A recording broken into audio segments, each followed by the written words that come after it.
met in the desert Southwest just a few months ago now with the leaders of the Pueblo tribes.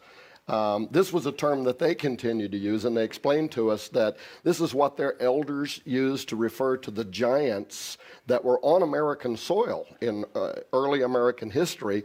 They're so tall that their heads are up among the clouds, so they called them the cloud eaters.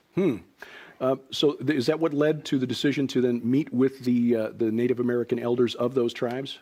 Well, not so much that, but what led to it was you cannot deal with Native American legends throughout the United States into Mesoamerica, South America, Latin America, and not encounter the giants, whether you're encountering Viracocha, Quetzalcoatl, Kukulkan.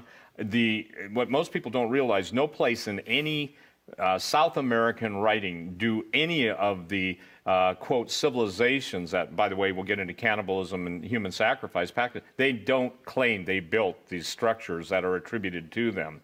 And what was fascinating is, as I followed the trail of the cannibals, and this is a true story, the cannibal trail, it went all the way up into Texas, went into the Ohio River Valley, the Mound people, ritual cannibalism, and I maintain that too. It was based on starvation, and it was based on the idea that you draw life force from that which you cannibalize, okay? And it's a very interesting thing. So when Tim was in Sardinia, we don't know for a fact, but they even have a ritual where they're, using babies, and somebody's pouring like sauce on them. Now, the reason that's important is because cannibal comes from the word, Canaan, the land of Canaan, and Baal worship. And now what do we have? We have the Arch of Baal. By the way, the Arch of Baal, just for everybody, or Baal, or Baal, is basically a stargate in itself. The Arch was initially it was identified with stargates. And when Tim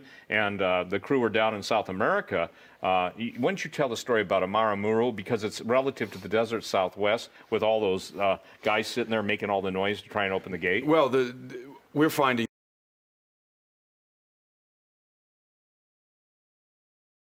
peoples all over the earth talk about stargates. And some places, like in Peru, the Inca were rumored to be able to, in some cases, activate what we would call a stargate. And there's certainly lots of legends associated with stargates, entities coming through their various demigods and so forth, coming through gates. And so certainly this is apparent in the desert Southwest as well. It's ubiquitous. We find what we consider to be a stargate glyph all over the earth, which is the spiral glyph that we find everywhere, by the way. At Aramumuru, in Bolivia, at the Pumapunku ruins, you find it in the Cusco region, you find it in the desert Southwest. This is a ubiquitous symbol. And a lot of people say, well, it's the spiral of life. That may be one interpretation. But it also apparently is associated with the idea of some kind of a portal opening, things coming out of it. And so that's certainly the case at Aramumuru, the legend surrounding Aramumuru. So it's very interesting to see how, whenever you're dealing with the indigenous peoples, how similar their myths and legends are, and how it all relates to the supernatural world, stargates, giants, and these kind of topics. And it goes back to Babel with the Akkadian words Bab Ilu, meaning gate of the gods. The gate of the gods, Edamanaki, all of the oldest connected to that symbolism and that reference is that this was a gateway to the gods. Basically, that's what it is. Even Testament, where Jacob lays down, has a dream. He sees angels ascending and descending. Some people, the King James says a ladder, so we get this idea that they're going up and down a ladder. But actually, the Hebrew there can imply kind of like a vortex, a spinning, a spiral staircase is more maybe close related to the symbolism of that. But what happens when he wakes up? He says, there is a gate here to the house of God, a gateway, a doorway, a portal, an opening.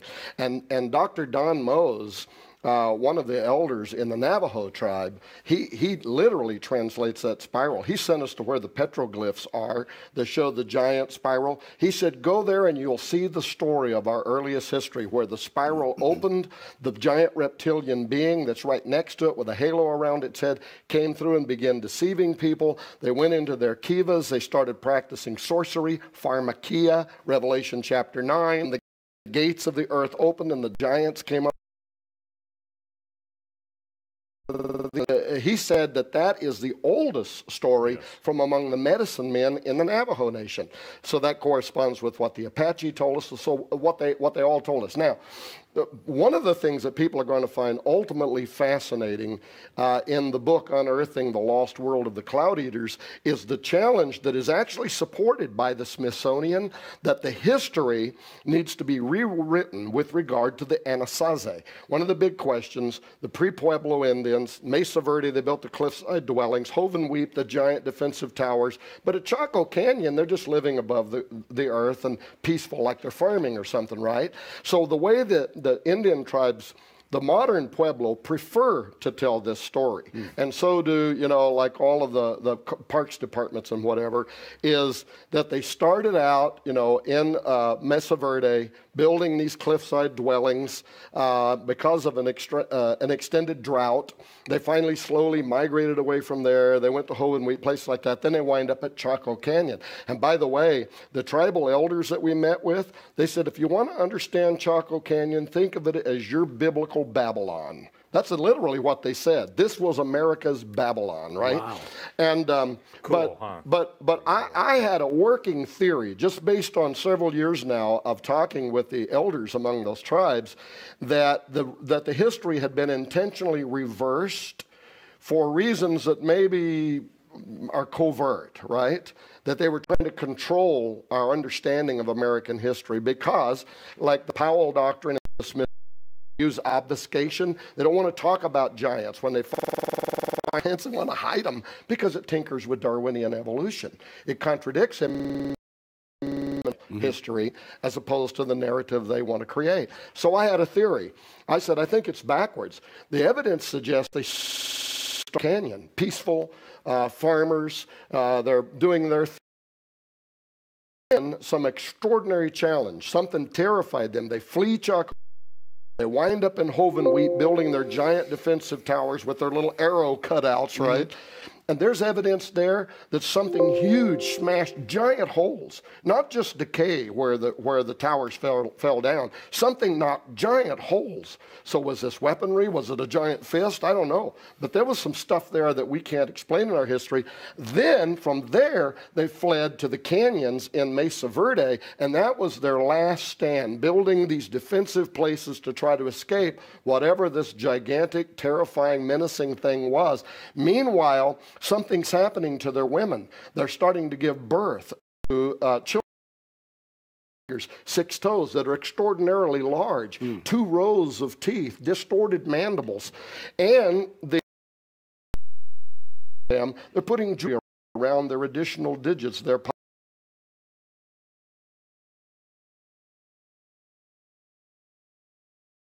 gods. Well, we unearthed information from some of the earliest reports at the Smithsonian from their own website in their archives that actually turn the story around and say, no, they started at Chaco Canyon and then they fled. Something horrifying, terrifying. And there are skeletal remains that have been literally ripped to shreds, and extraordinary evidence of ritualism that seemed to develop almost overnight. But we connected this back to Mesoamerica. How did we do that? Because all of a sudden they have the scarlet macaw here, the tropical birds. They had to migrate somehow down into America. Also, their pottery has distinctive paintings on it that are Aztec and Mayan in origin. Yep. So a doorway was opened, and down into early America, something came. The Apaches say, all of a sudden, the peaceful farmers that are here, all of a sudden, they said giants came. They're coming up, and they're talking about them coming through Mesoamerica in the United States. They're cannibalizing the people. They're raping the women. The Indians start crying out to God. That, by the way, they call them, I think, the Tartums, and they say they were led by an evil ruler called Evilkin, and they said they are so large that they're using the tree limbs from the trees for toothpicks, right? And so they begin calling out to the God of heaven. What does he do? He sends a universal flood that comes and sweeps all of the giants away into the mounds. Some of them, their feet are still sticking up out of the sands, right? And so they go there and they bury them. Years later, fast forward, the Smithsonian comes in. They begin excavating all those giant bones and spiriting them away into some of their warehouses, where admittedly there are over 150 million artifacts. Many of them, according to the Smithsonian, are what they call anomalous, unexplainable. 150 million. It's Put like that into it's like that warehouse at the end of Indiana Jones. Exactly. Right. And I think the point that is becoming more, and we talk about the days of Noah. This is why it's relevant. Some people say, oh, it just means there's violence there. No, it was way different than that, that it required God to wipe out everything on the planet. But now cannibalism is coming back into the headlines, especially with a Fox television special or series going to be on cannibalism and just the kind of a cannibalistic comedy. And now it's becoming so mainstream that it is the appetite of demons expressed through humans. And what's interesting, the days of Noah, this is what the normal diet was. I mean, what did Joshua and Caleb bring back the report? For the land devoured its inhabitants. We were as grasshoppers in our eyes, and so we were in theirs. And so the thing is that when Tom and I started on talk radio, not together, but he was one of my first guests when I really got rolling. And, because no offense, but you were the only guy that I enjoyed talking to because you were interesting. And that's not full, it's just true.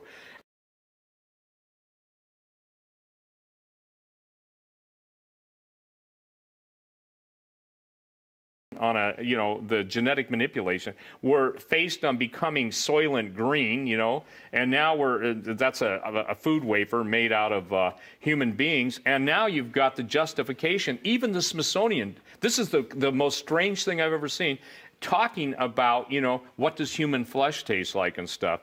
I'm wondering, I said, maybe all those giants aren't, maybe they hold a conference in the basement of some hidden away warehouse of 150 million artifacts. But I mean, what people have got to understand, it's coming back into the not only the psyche, but they're making it cannibalism is cool. All of the perversion of pedogate, all of the open Satanism, all of the open, child sacrifice. I mean, it's Phoenicians, it's Canaanites. And we've got now the temples of Baal. I want, what I want to see? I want to see the faces on those guys when somebody who's hungry comes through it, and all the world's leaders are going there, and the first thing the giant says is lunch. Okay, and I know that sounds a little facetious, but what is it? These people long to bring this stuff back, and even though we're even the desert Southwest, I asked them, why do you guys still venerate and worship? These guys are the ones that wiped out your ancestors, And the only thing I could come away with, Tim, I don't know what your impression was, but because they were giants, they were supernatural beings.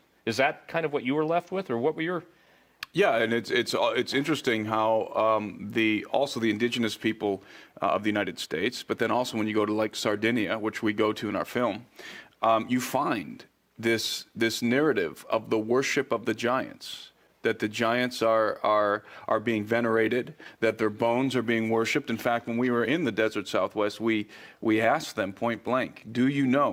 Meaning the Pueblo Indian elders, "Do you know where the bones of the giants are buried?"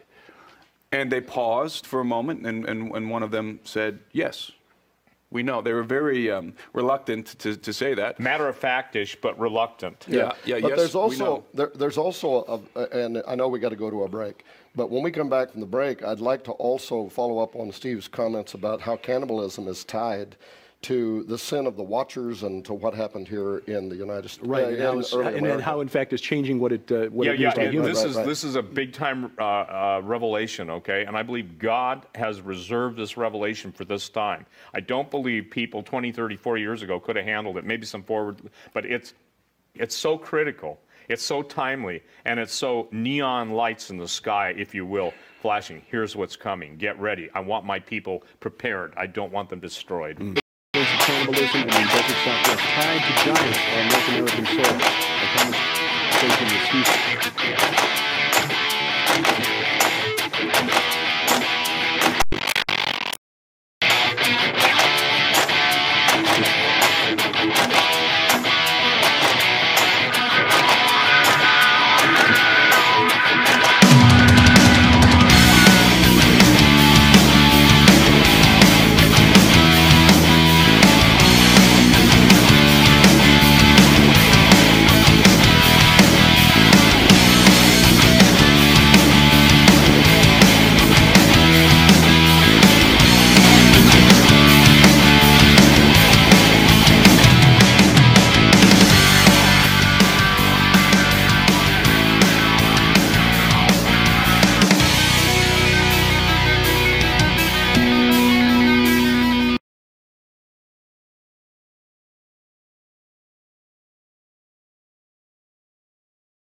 Church Productions.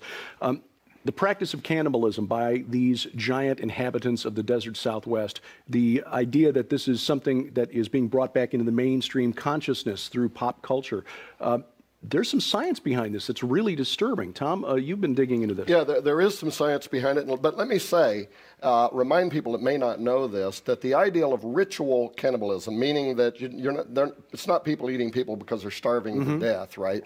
They're doing it for ritualistic purposes. This actually started with the sin of the Watchers. Because don't forget, what did the Watchers want to do? And the New Testament talks about this, the book of Enoch talks about this. They wanted to leave their fixed habitation. They wanted to leave their plane of existence. Right. And somehow they knew through the manipulating genetics, using the DNA of women, they came down, they intercourse with women, they give birth to mutations, right? These are not beings that were created in the image of God. Right. So they use genetics to create something into which they can become incarnate. That's what the Watchers wanted to do. But notice that the minute that the Watchers do that, their offspring, the giants, Enoch chapter 7, what do? They begin cannibalizing, and their appetites are voracious. But again, all around the world, this information begins to spread out. And in every ancient culture, the ideal of ritual cannibalism carried with it one primary theme. Sometimes it's called homophagia. It's the idea that through ritually cannibalizing, maybe part of your family, maybe an individual, maybe it's an enemy you took in battle, but you can assimilate their soul, their strength, their spirit, right? You can capture their essence, if you will. But in Watcher / Nephilim occultism, the idea was to create a fit extension into which these fallen angels could become incarnate. That was the gospel, according to the Watchers, right? But there's some really deep stuff about this that we're learning. Because the old ideas, before they even had the science, the old idea was that through cannibalism, they were changing their DNA. They were modifying their genetic makeup to put themselves in tune with the underworld gods, to create a divine symmetry between them and the underworld gods. This goes back even to some of the stuff you've studied in your book, where you had this acolyte assembly of kings in the underworld, right. But they're communicating with people in the upper world, and through some circumstances, they can become reincarnate. They can rise back up, the Raphaim, be healed from their death, if you will, and become embodied in a body again. Right. Well, we found evidence that this was also happening in early America. The idea that ritual cannibalism would put them in tune with the underworld gods. It became pleasing to those gods that came down from Mesoamerica. Kukulkan, the worship of dragons, Quetzalcoatl, or however you say it. The worship of this great dragon who demanded human sacrifice. Look at the Aztec, look at the Maya. And this was all ritualistic for the purposes of modifying your DNA. Well, now, guess what? Science has come forward, and they have discovered, like in New Guinea, that where some of the tribal people there have been cannibalizing the brains of their own dead, it has modified their DNA at the germline level. It has permanently altered them and their offspring. So now we have science to support the fact that through ritual cannibalism, your genetic makeup can be modified. For what purpose? Well, the Watchers, the occultists, they all believe. The Podesta emails and spirit cooking. It is all widespread ancient belief that started with the Watchers. Absolutely. That this is a way to commit sacrilege against God. It's an anti-communion, if you will. And in fact, we're not going to have time, but why does the Bible condemn the eating of blood? The eating of flesh that still has its blood within it? The blood is because life. It has an element of God. Yeah. God breathed into Adam. This is the life force of our blood. And these fallen entities are trying to commit the ultimate sacrilege, the ultimate blasphemy, to literally steal away the divinity, to steal the fire from the gods. These are some of the break-off ideas from this earlier, very deep occultic idea that you can bring back up these entities from the underworld. And it sounds like it actually is possible, that it can happen. It's just as God told Noah, that for every shedding of human blood, there would be a reckoning required. Even from animals, there would be a reckoning required for the shedding of human blood. This is groundbreaking stuff. The first book ever co-authored by Tom Horn and Steve Quayle, Unearthing.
sensational accounts of Vatican cover-ups make for compelling stories, but the truth is actually much more surprising and disturbing. Welcome to Skywatch TV. I'm Derek Gilbert. Joining us in studio, a special guest, along with Skywatch TV CEO Tom Horn, a special guest and the producer of a brand new documentary film that is going to raise some eyebrows. True Legends, The Unholy Sea. We welcome Steve Quayle back to Skywatch TV. Steve? Hey, Derek, nice to be with you. And Mr. Horn? No, good. Thanks for being here, my delight. Yeah. You tackle all the big topics. You got Hitler and the Nazis in your most recent book, and now in the True Legends documentary series, you tackle the Vatican. First off, the Holy See, that's a phrase that the media uses a lot when referring to the Vatican. What does it mean? Well, basically, the Holy See is a term that the media uses for the government of the Roman Catholic Church. And what's fascinating, because it is the seat of world power, we took the unholy see because for so many decades, actually so many centuries, pretty much all the truth of antiquity, ancient civilizations, anything that didn't fit the official Catholic biblical narrative has been I guess you'd say sanctioned and hidden and taken under their control. The unholy see, obviously, Derek, is saying that though they claim they're holy, and holiness is a word that can only be applied to the living God. It does not exist in the realm of man without God putting his holiness, imparting it into our lives. So having said that over the years, there's so much information, data, and especially as we're talking about True Legends, a series, we started in South America because the great empires, the golden empires of the Aztecs in Mexico, obviously the Mayans in Central America, and the Inca Empire, they all had one thing in common: a lot of gold, a lot of antiquity, and a lot of cover-up. When I sent Tim and the film crew, the cinematographers, the sound guys down there, it was with the understanding that Peru seems to be the central hub of the great underground Cyclopean Empire. When we talk about a Cyclopean Empire, we're talking about time before the flood. We even believe it goes back prior to the flood of Noah into Jeremiah's flood, Jeremiah chapter 4. So Tom Horn and I have spent, 15, 17 years on talk radio trying to bring the foundational understanding of what's going on. Now, why would anybody want to suppress the true origins of history? Right, right. And you and I just talked about that in the last, actually yesterday. But the point being is that people have got to understand that the promise of the Bible is that which has been hidden is going to be made known. And I see it as, if you will, the powers of darkness literally hanging out in shadows. Now, as everyone's noticing, they're coming out into the light. We're hearing all of the paranormal, preternatural, supernatural. We're hearing all the transhumanists bragging about the end of mankind. We're hearing them talking about spiritual machines. I maintain, Tom Horn does too, is that we are dealing with ancient fallen angel, not only technology, but belief systems, and control the world. Interestingly enough, I guess I got up earlier than I thought I got up in Missouri today. Thank you to Mr. Haven for reminding me I was an hour behind. I thought I was up at 4:30. He said, no, Steve, you're up at 3:30, you know? So, but the very first text message, email that I got is, Edward Snowden declares that the government of the United States is run by aliens under the earth. And that was the most fascinating thing, ladies and gentlemen. I mean, that's easy reading. You know, that's what you want to wake up to. But the point is that what the True Legends series is documenting all of the finds of antiquity that have been hidden, and basically saying, don't settle for the history that the Vatican, the U.S. government, modern, quote, science, parentheses, question mark, question mark, question mark, have tried to stick down our throats. You talk about underground Cyclopean Empire. Cyclopean, of course, refers to the Cyclops of ancient Greek myth. Mythology. What are you talking about here? Underground Cyclopean now I've got everyone's Empire. attention. Yeah, exactly. You know? There's a reason why the all-seeing eye is on the dollar bill. There's a reason why Hollywood is signaling with their triangular shape, hand motions. I won't even do it. that's how anti-Hollywood I am. The bottom line is that we're in a time now where the all-seeing eye, it's obviously the all-seeing eye of Lucifer, and getting back to the Vatican just real quickly, the unholy see has controlled through probably one of the most sophisticated intelligence networks in the history of the world. Actually, the first I can find in history in the Old Testament is Joshua sending in the spies into the promised land. But Cardinal Richelieu was very specific about when any church, when any, whether it was the explorers went any place under the banner of the Church of Rome, everything had to be fed back to the Holy See. And what we have come to understand in a very sad way is there are a lot of people that don't want this stuff out. And so, you know, when you're talking about Exo Vaticana, when you're talking about True Legends, a series. Now, what's important about True Legends is Cusco, Peru has one of the most interesting Catholic, actually, churches in the world. It's called the Coricancha. That's my attempt at sounding like I know how to speak Spanish. I'm learning. But the point that has come to our attention is that every place there was a Catholic church or any type of major religious structure, you know, you find the legends. Those things are built over the entrances to a huge, vast underground tunnel system that the architecture underground in that tunnel system matches the megalithic stones of Sacsayhuaman, Ollantaytambo, Bulgaria. I mean, there is no place on earth. This is really cool. It's my contention that, having read the Book of Enoch and some of the extra biblical writings, that the giants, okay, the offspring of the Nephilim, fallen angels, producing the Rephaim, the giants, that they fled both into the most remote parts of the earth, but under the ground, and they were warned. And obviously, when you have the premise that fallen angels possess a level of intelligence and beyond anything that mankind can try and match them with on this planet, that they had building capabilities and skills far beyond everyone else.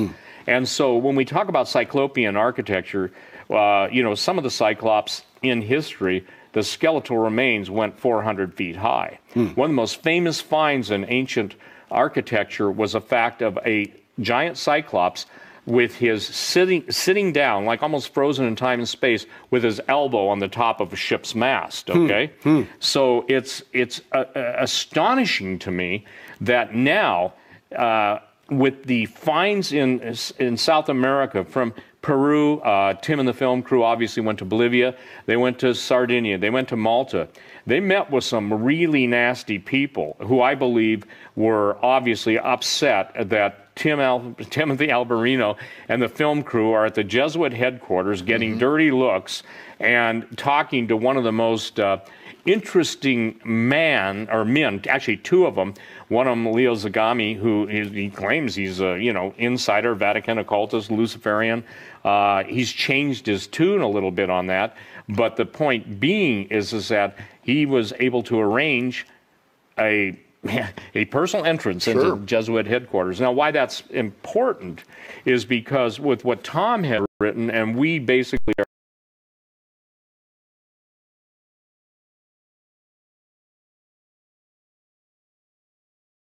parallel investigating, it absolutely builds to the fact. The reason this stuff is important is because of the alien. And, you know, in my world, I talk about the aliens as the fallen angels, and I talk about their genetic manipulations as different species. You can call them